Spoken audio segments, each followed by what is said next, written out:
Herkese merhabalar, mutfağıma hoş geldiniz. Bugün sizlere nefis lezzetiyle çok pratik bir kurabiye tarifiyle geldim. Tarifimde kullandığım malzemeler açıklama kısmında mevcut. Bu arada beni hangi şehirden izlediğinizi videonun yorumlar kısmında belirtirseniz çok mutlu olurum. Sözü daha fazla uzatmadan hemen tarifimin yapımına başlamak istiyorum. Hamur yoğurma kabımıza ilk olarak 1 su bardağı pudra şekerini alalım. Üzerine 1 su bardağı sıvı yağı, 1 su bardağı tahini ilave edelim. Ardından yarım su bardağı kadar ince çekilmiş ceviz ekledim ben. Fındık da ekleyebilirsiniz. Bu malzemeleri güzelce karıştıralım. Kullanmış olduğum su bardağının ölçüsü her zaman olduğu gibi 200 mililitre, yani evlerimizde olan klasik su bardaklarından. Artık unu ekleyebiliriz. Unu kontrollü bir şekilde ekleyin.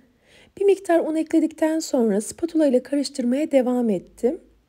Biraz kıvam alıncaya kadar bu şekilde spatula ile karıştırdım. Sonrasında elimle yoğurma işlemine geçtim. Bu şekilde yapmak daha kolayıma geliyor. Sizler miktarı yarı oranında azaltabilirsiniz eğer az sayıda kişiye yapacaksanız. Ama uzun süre tazeliğini koruyan bir tarif. Kapalı bir kaba koyduktan sonra uzun süre tazeliğini koruyor. Bu şekilde miktarı bol oluyor. Bir tepsi dolusu çıkıyor. Birazdan şekil verdikten sonra sizler de göreceksiniz.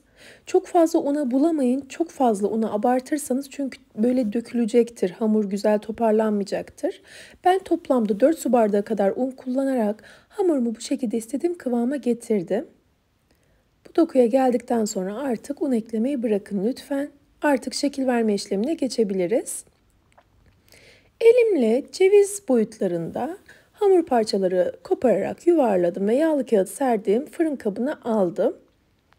Daha küçük de yapabilirsiniz. Ben daha hızlı şekil vermek için biraz büyük kopardım. Tek lokmalık da yapabilirsiniz isterseniz. Şekil verme işlemi bittikten sonra ben öncesinde susamı kavurmuştum. Susamı da bir teflon tavada tahta kaşık yardımıyla kısık ateşte rengi dönünceye kadar kavuruyoruz. Nasıl kavrulduğunu merak edenler için söylüyorum. Kavrulmamış susama da bulabilirsiniz tabii ki. Ama kavrulmuş susamla lezzeti çok daha güzel oluyor bence. Kavurdum susam bu. Birazdan kavrulmamış susama da bulayacağım. Oğlum da tamamen sade istedi. Bir kısmını da sade bırakacağım. 1 yemek kaşığı kadar pekmezi yarım çay bardağı kadar suyla incelttim. İlk olarak buna buluyorum. Kurabiye hamurlarına. Ardından da susama buluyorum. Bu şekilde hepsine aynı işlemi uyguluyorum. Bu aşamaları çok fazla uzatıp sizleri sıkmak istemem. Dışlarını bulama işlemi bittikten sonra önceden ısıtmış olduğum 160 derecelik fırında pişirdim. Fırın derecemiz kısık olsun. Çünkü dışındaki susamlar, özellikle kavrulmuş susamlar çok hızlı pişiyor. İç kısmı da kısa sürede pişiyor. Ortalama 20 dakika gibi bir sürede benim fırınımda pişti. Sizler kontrollü bir şekilde pişirin. Fırından çıkardıktan sonra hemen dokunmayın.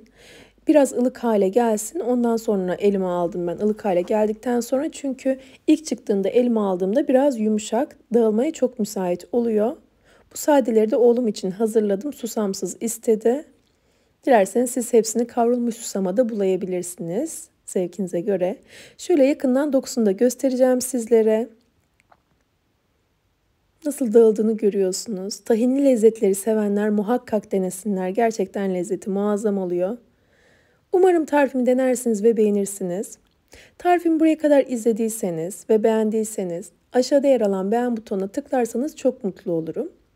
Ve hala kanalıma abone değilseniz yine aşağıda yer alan abone ol butonuna tıklayarak yanındaki bildirim ziline basarsanız yeni tariflerimden anında haberdar olabilirsiniz.